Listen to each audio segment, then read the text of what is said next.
All right, well, the moment was too big. The season was too big for the Chicago Bears, who came into the year with a lot of hype. They were the Hard Knocks team. They get Caleb Williams. There was just a glow, and there were expectations, and they were 4-2. From 4-2, Rodney, to 4-12. And it all started with that Hail Mary debacle against Washington. Then a few weeks back, they had the Thanksgiving disaster that got Matt Eberflus fired the next day. This team is just completely fallen apart. And that's what made it even more impressive that the place was full last night. And it just convinces me, those fans in Chicago who have been dealing with mediocre football at best since the 1985 Bears, they deserve more. And maybe they showed up last night just to let the world know that they hope they're on the brink of the kind of coaching hire that's going to give them what they've been striving for. Well, the Chicago Bears fans have always been very supportive of their team, regardless of, the record, regardless of the situation. They show up and they show up all the time. As far as, Caleb and, just to see him continue to develop, he's not turning the ball over. The biggest thing for me, Mike, is I just don't think the kid is getting coached up right. He's back there. He's frustrated. They got him holding the football. And even on some of the quick passing, it's lateral, quick pass out to the wide receiver. And it's no creativity on the offensive side. He's holding the ball. He doesn't know what to do with it. And he needs an offensive-minded coach to come in there and say, hey, this is what we're going to do. We're going to figure out where the blitz is coming from. I'm going to show you how to read defenses. You can't beat teams in the National Football League just playing off of natural ability. So he has to put in a lot of work mentally, emotionally after this season, and he has to start studying more. That's his biggest challenge. Well, and you hit the nail on the head, too. There's been talk the past couple of days, thanks to the Christmas Day Sunday Splash Report, that Pete Carroll wants in and has expressed interest in the Bears job. I love Pete Carroll as a coach. He did great things. I don't know why his name doesn't get mentioned. He hasn't gotten a single interview since he was pushed out of the Seahawks. That's not the guy you want coaching Caleb Williams. You want Sean Payton. Not literally. If you could get him, that'd be great. Wait. What did you just say? You said you want who coaching? You don't want Pete Carroll coaching Caleb Williams. Is that what you just said? You just said you want an offensive coach. I thought you agreed with me for a change. He's not an offensive coach. Right. I'm trying to understand. What I'm saying to you is I don't want Pete Carroll. I want no part of Pete Carroll. I don't Pete either. Carroll, everything he's accomplished, but in this situation, he's not going to affect the Bears. They need an offensive-minded coach. And obviously, Ben Johnson is the name that everybody keeps mentioning. But I believe in Ben. I believe he can come. He can establish that bond just like he did with Jared Goff. He can improve this kid's confidence, and he opened up the field for Jared Goff. Jared Goff sees the entire field before, whereas before, Mike, we know that he was very limited in his vision. So Ben Johnson is the guy. I don't care what you have to do if you're the Chicago Bears. Ryan Post, make this right. Sign his dude to a 5 or 6 year deal. Pay him the type of money and allow him to work with Caleb. That's the only way this thing is going to work. Don't go out and get a defensive-minded coach. Go get a guy that can work one-on-one with Caleb. That's the thing that you have to do. That's what I was saying. You want a Sean Payton, not Sean Payton literally. You want somebody that's going to be joined at the hip with Caleb Williams for the next 10 or 15 years. There may be a fit out there for Pete Carroll, but this isn't the fit because this isn't what they're looking for. And I know what the Bears are looking for is to get the most out of Caleb Williams. He's the face of the franchise. He's the future of the franchise. They want to coach him up. And if you have any defensive coach, no matter how good the coach is, Bill Belichick, whoever, if you bring in an offensive coordinator to work with Caleb Williams and things go well, your offensive coordinator says, bye-bye, thanks for helping me get a head coaching job, and then you got to find somebody else. You make the coach the offensive guy, and you go from there. And it's becoming more and more clear it's not going to be Thomas Brown. They haven't gotten any bump from the move that made him the interim head coach 4 weeks ago today. Here he is last night explaining kind of a funky clock management thing in the fourth quarter with 2:14 to play. There was a false start, then they were going to punt, and they went for it, and they got it. But it just, you burn a timeout when you don't need to. That's a problem when you're trying to win a game late. Let's hear from Thomas Brown on clock management, since that was the thing that got Eberflus fired 4 weeks ago yesterday. What happened with the operation with the 2 timeouts on that drive? Which ones are you referring to? On the last drive? The last drive. Yeah, I mean, just being able to have cleaner communication, get out in the huddle, start the ball faster. So they didn't want to waste plays. They have a timeout from a delay game standpoint. So that was the whole reason for burning the timeout.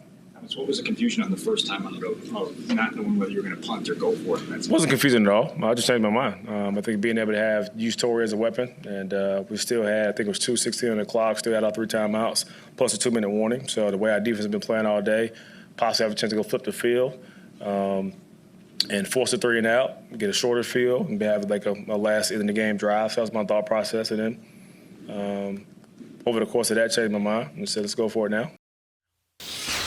It makes sense. I mean, it makes sense. At least there's a reason for it. At least it's not the debacle that Matt Eberflus presided over when they let 30 seconds run off the clock before they got a playoff instead of getting themselves in position to kick a field goal and force overtime against the Lions. But still, it's just not a good look.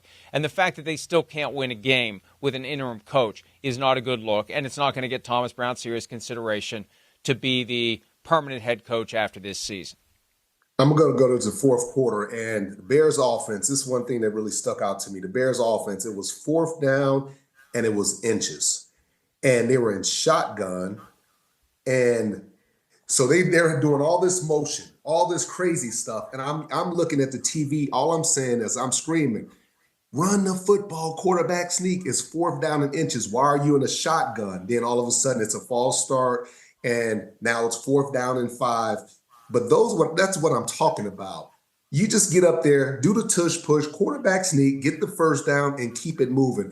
But here's this young guy, offensive coordinator. He wants to do all this fancy stuff, and now it ends up being a penalty.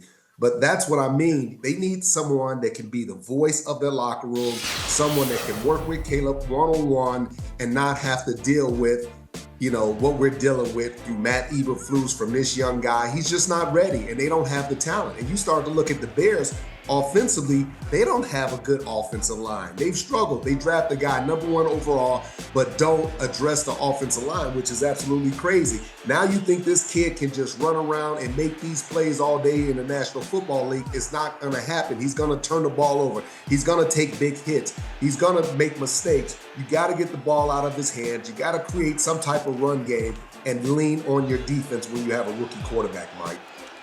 Yeah, and look, very early on in the Chiefs' run, they recognized their offensive line wasn't good enough, so they went out and they invested. They pick up a Joe Thuney. They do what they have to do to make the offensive line better, because that's the one thing that gets overlooked all the time in football. When the offense is going well, 99 out of 100 times is because your offensive line is great. And when the offense is struggling, it's because your offensive line is a sieve.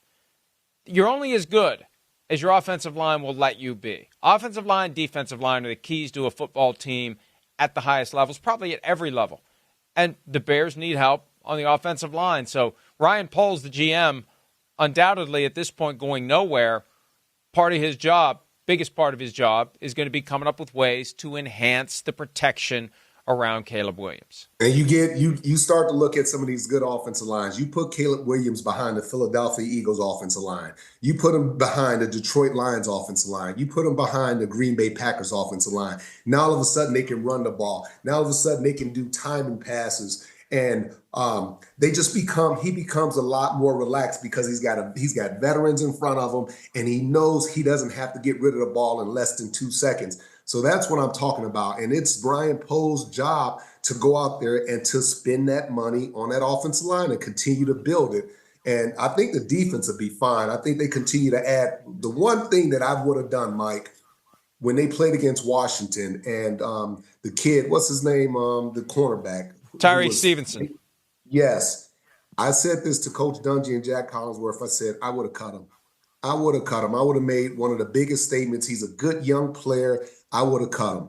And I told them, I said, this is the type of mistake that you look up, you can lose 7, 8, 9 games in a row. I've seen things like this turn around, and they've lost 9 games in a row. And Coach told me the other day, he said, well, you said it. And that's how easy it goes. When you have a rookie quarterback, you don't have a great offensive line. You got some missing pieces. You got people questioning the organization.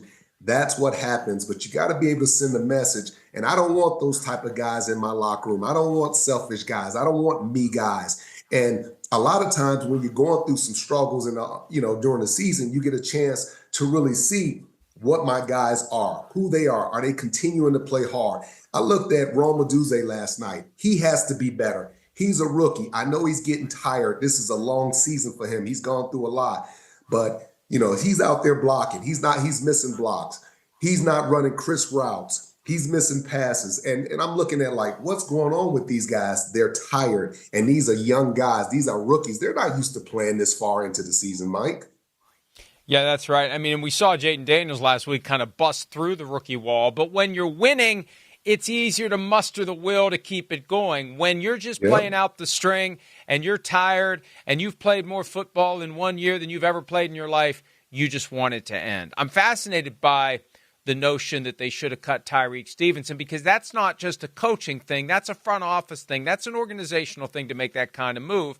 And I'd love to know whether they even had the conversation. And this is where the coach's personality can kind of take over. The coach goes into the GM, goes into Kevin Warren's office, goes to ownership if necessary, and says, I can't have this guy in my locker room. I have to send a message to the rest of the locker room that this crap is unacceptable. This guy has to be gone, and you have to be behind me on this. I doubt that happened, or someone would have leaked it by now that Matt Eberflus wanted to cut him and the front office wouldn't let him. But I understand what you're saying, and it's a harsh move, but there are certain things that are unacceptable on a football field, and screwing around and taunting the fans while the game's still live, while you're in the middle of the play and you're like, oh no, wait, hey, they're running a play, and you're one of the ones that's in position to keep the play from happening. I think a message like that would have been powerful. It wouldn't have been any worse if they'd sent the message. We know what happened when they didn't send the message. They're now at 10 in a row and counting. Yeah, and that's just me if I was a coach, if I was a head coach or a general manager, I'm just looking at the message that it sends to the locker room. And you never want to lose some good young players, but if you do make a move like that and you release him and you send a huge message throughout your locker room and say, hey man, they just cut Stevens. Can you believe that? More guys will be focused, more guys will be honed in and not doing their own selfish things. Well, and what we saw after that, it was almost like a rebellion. Maybe part of it is Matt Eberflus allowed it to happen and then didn't react the way he needed to when it happened. And then a few weeks later, they have that clock management disaster against the Lions. And that's when it became a flat-out mutiny. And they had to get rid of him. Players talking out publicly against the coach, issues in the locker room, players like Jalen Johnson actually, making it known directly to Matt Eberflus. He's not happy. So, yeah, it's been a mess for the Bears. And it's more than just a coaching hire is going to fix. They're undergoing an overall changing culture that stems from bad ownership. And I was hearing sell the team last night during and after the game. Loud chants of sell the team. We heard him this year with the Jets. We've heard it this year with the Bears. And the common thread for bad teams stay bad, Rodney, because ownership is bad. I tell you, Mike, and if you're the Bears, it's somewhat of an embarrassment. You look at the Washington Commanders and how much of a disaster they've been the last decade or so. And then just within 1 year, new ownership, new head coach, new quarterback, and now they're winning on the way to the playoffs. And it's just amazing how one organization can turn it around so quickly, and then one organization is struggling. And to me, I look at the Washington Commanders and I say, it's because they have good people. Dan Quinn, we've covered him for a long time, Mike, since he's the defensive coordinator in Seattle. And he's a good guy. He's a good person. We saw that when he was with the Dallas Cowboys. We saw that when he was a head coach with the Atlanta Falcons. And that's where it starts. When you're trying to change a culture, you have to bring in really good people that know football. And Dan Quinn is that.